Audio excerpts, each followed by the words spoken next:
Ayan, so hello guys. Ayan, so kauwi ko lang. Galing ako kila Sir Blanco. Ayan, so as you can see, take ko lang ng shower kasi every time na nasa labas ako, nagtitake ko ng shower.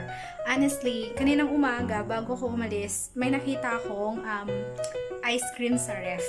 So ito yung ref. Ayan yung ref.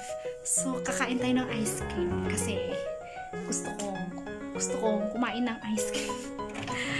Ayan, walang naman yung ref. Ayan. So, ice cream. Guys, ice cream. Ayan. So, teka lang. Ayan.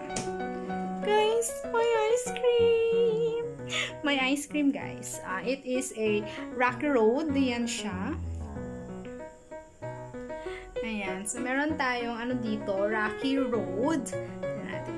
I'm so excited, guys. Gotta eat this one. Kung gusto nyo, sige. Ayan, so meron pang naiwan. Nakikita ko, guys. Okay, sige, bye-bye. Later na lang. Ayan. Ayan, so yan, guys. Nandito na yung ice cream natin. Nandito na yung Rock Road natin, guys. Ayan, so kakain muna tayo ng ice cream. And charan! I'm so excited! Oh my gosh! Guys, walang ice cream.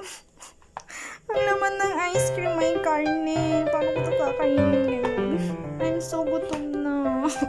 Ano naman?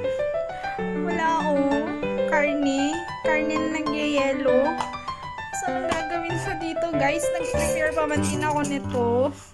Ito na nag-prepare ako yan. Oh, yan. Ilalagay ko dito. Hindi naman pwede ito. Kainis, guys. Paasa yung ice cream. Kung sino man ang naglagay nitong ice cream dito, guys. Wala ako nito. Kung sino man ang naglagay nito, guys. So, ayan.